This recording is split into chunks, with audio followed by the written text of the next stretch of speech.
మెడ్ plus లో అదే medicine అదే క్వాలిటీ, మార్కెటింగ్, డిస్ట్రిబ్యూషన్, ఇంకోటి అంటూ వీళ్ళకి అదనపు ఛార్జీలు ఉండవు. అందువల్లే 50 to 80% డిస్కౌంట్ లో మనకు అందిస్తున్నారు. గుండెకు సంబంధించి ఏదైనా ఇష్యూ జరిగినప్పుడు సిపిఆర్ చేయాలి, ఇట్లా పడుకోబెట్టాలి అని కొన్ని రూల్స్ చెప్తారు యాక్చువల్గా. అట్లనే ఒక ఆర్థోపెడిక్ ఏదైనా యాక్సిడెంట్ జరిగింది, అతనికి కాలు బోను ఏదో ఇరిగింది, సో హాస్పిటల్ తీసుకెళ్లే వరకు అంటే లేమెన్ చాలామంది చూస్తుంటారు కాబట్టి ఏ జాగ్రత్తలు తీసుకోవడం వల్ల అతనికి ఎక్కువ హాని జరగకుండా హాస్పిటల్లో చేర్పించగలరు? సో చాలా మంచి క్వశ్చన్ అడిగారండి. ఇప్పుడు ఫ్రాక్చర్ అయింది, ఫ్రాక్చర్ అయిపోయిన తర్వాత లింబ్ మనకి వేలాడిపోతూ ఉంటుంది.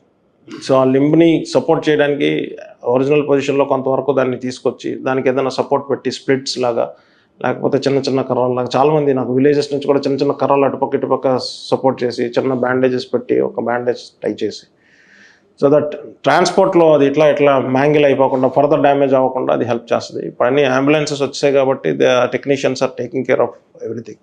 బట్ స్టిల్ అప్పుడు ఆ సమయంలో అటువంటి అవైలబిలిటీ లేనప్పుడు లేమెన్గా కూడా మనం we can support that fracture. సాధారణంగా ఇప్పుడు మనం గత 15 సంవత్సరాల నుంచి ఈ రోబోటిక్ వైద్యము లేదా మిగతా చాలా మార్పులు వస్తున్నాయి వైద్యంలో. సో ఇప్పుడు ఏఐ వచ్చింది, so companies are investing $trillions for inventions.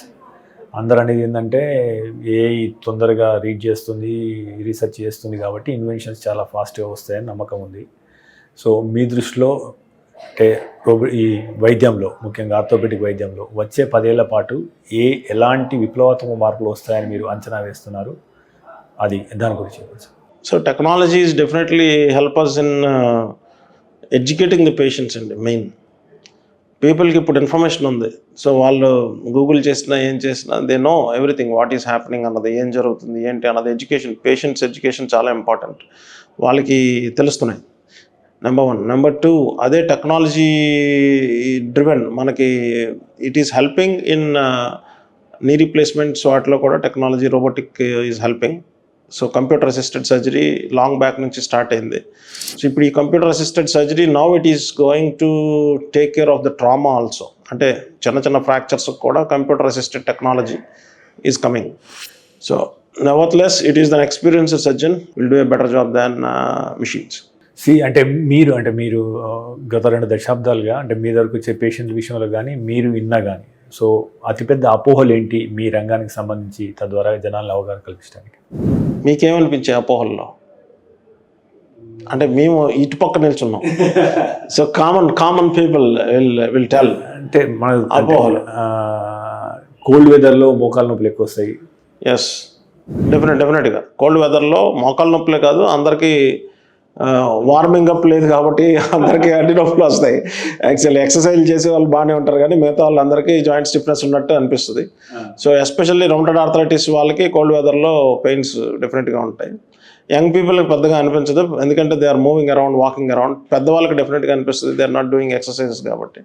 So కోల్డ్లో they will have more pains, and సమ్మర్లో డెఫినెట్గా. అందుకే majority of patients if you see cold టైంలో సర్జరీస్కి రారు, హాట్ టైమ్స్లోనే అంటే సమ్మర్ టైంలోనే ఎక్కువ సర్జరీస్కి వస్తూ ఉంటారు, ఎలెక్టివ్ సర్జరీస్కి.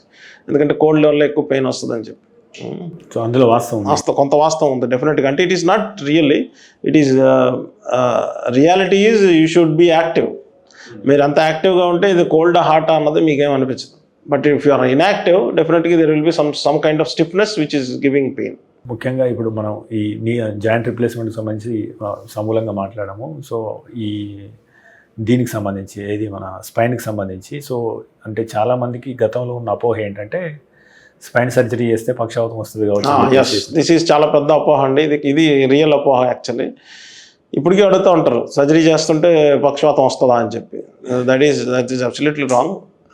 అంటే హౌ సేఫ్ ఇట్ ఈస్?